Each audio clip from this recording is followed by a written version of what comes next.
How do I build a UX research portfolio without any experience?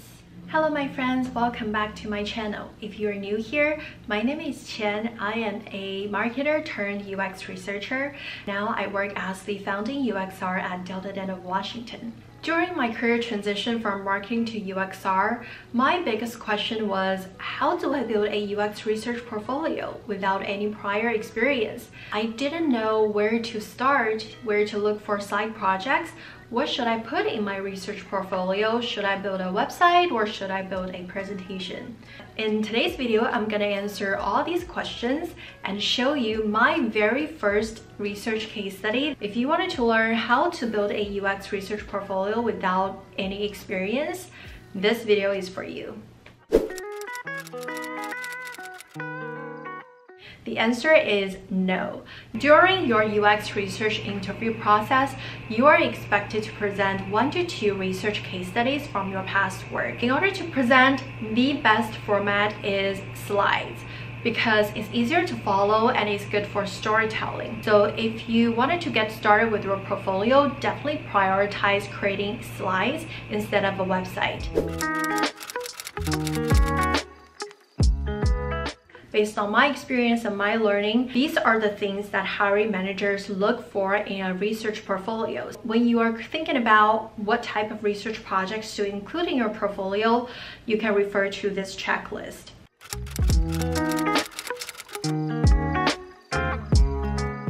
The answer is simple. Find a real-world problem that you can solve through user research. During my career transition, I was still working full-time as a growth marketer at a health tech startup. In my day-to-day, the work that I did has nothing to do with user research, but I was able to find a research project with what I do. So let me tell you. We have a demo app that the sales team used to demonstrate the product at conferences and trade shows. But through my observation, the demo app was clunky.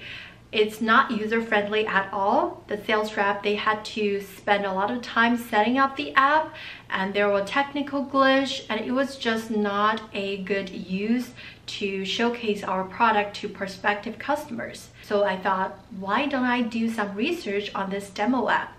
It can not only help myself build more research project experience, but also make it easier for the sales team and ultimately drive sales revenue by enabling them to demo our product more easily. I pitched this project to my manager and she supported me. So if you are working full-time but not in a user research role, you can think about what are the problems that you can potentially solve through research that can also benefit your team or your company-wide goal, and make a case and pitch it to your manager. Chances are, if your manager supports your growth, he or she will onboard and support this project. What if you don't work full-time? Where can you look for a side project? You can volunteer. I highly recommend TechFleet, which I'll link in the description box. You can also look for startups on AngelList built in. Find a company that you're super passionate about. Do a research project and pitch it to people who work there. Opportunities will come to you. You need to have the curiosity and the drive to take action on it. So next, I'm going to share with you my very first research case study. A bit more background about this project. I was midway through my research bootcamp. I have 0 research project. So I created this project on my own. There wasn't any real client involved. I mainly wanted to do this project to practice my hands-on research process. So that's how this research was developed. Now let me take you through what I put in my HelloFresh case study.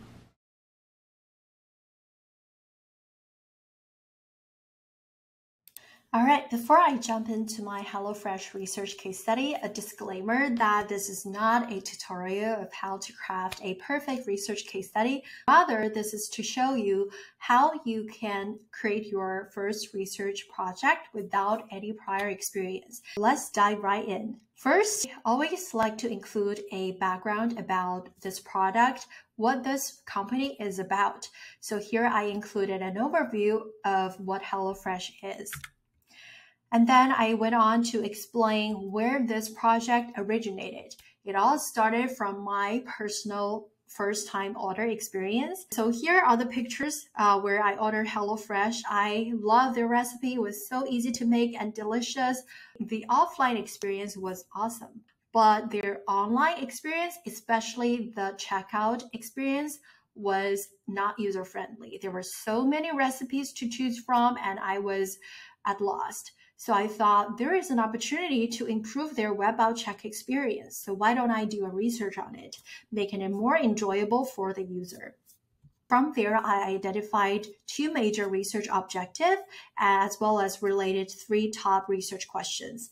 I won't go into detail of all these content, but this is more to show you the structure of how you can create your research case study. Then move on to the prototype I used for this research. Because it was a solo project, I didn't work with a designer. So here I had to learn how to create a prototype on my own. Very manual. I basically took screenshots of their web page, put them into Figma, and created this prototype, which I used for my research. Then moving on to my research methodology.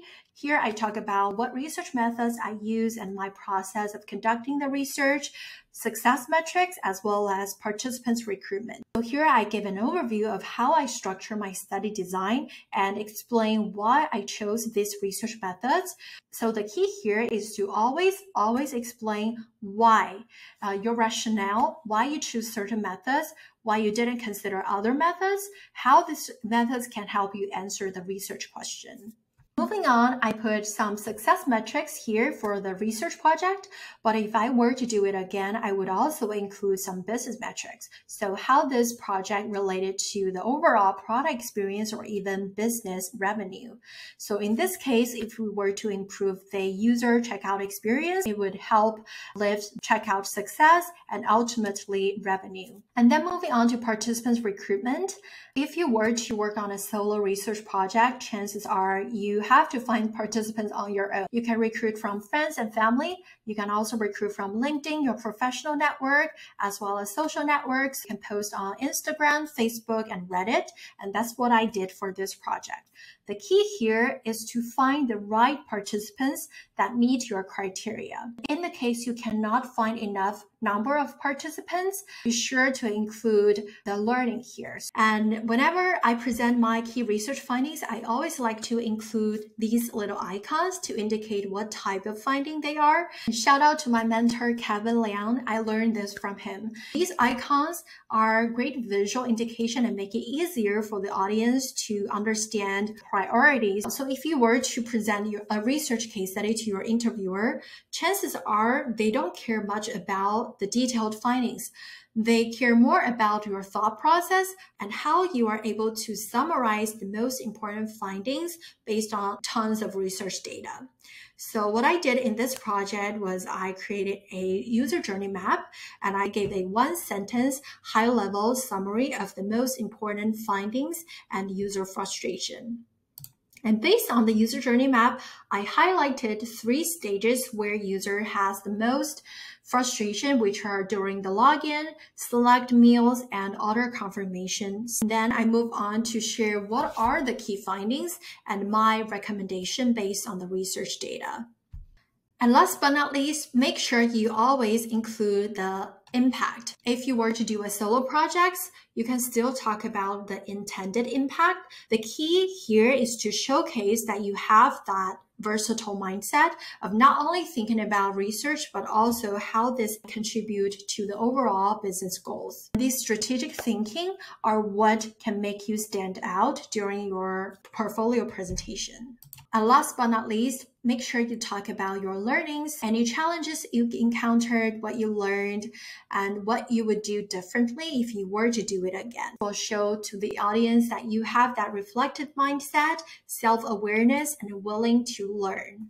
I didn't stop here. One secret tip is if the interviewer has specific follow-up questions regarding a specific research finding, you can show them the detailed findings in the appendix. I have more detailed finding here, and I also like to include some participants' quote from the study. So this is my first research case study. After the research project is done, I pitched it to a senior UXR who works at HelloFresh. So I connected with her through a Slack community and I sent my case study to her. You know what? She actually read my research project and findings, even though they didn't have openings at the time, but I kept in contact with her till this day. So if you have a company or a product that you are super passionate about, just do a research on it and pitch your projects to people who works at the company. You never know where this will take you. There are no secret to building research portfolio. All it takes is keen eye for problem and bias for action. I hope today's video gave you some confidence and inspiration on how you can start building your first research portfolio even without any relevant title or experience. If you liked today's video, don't forget to comment, subscribe, stay tuned for more future content related to UX research. See you next time. Bye!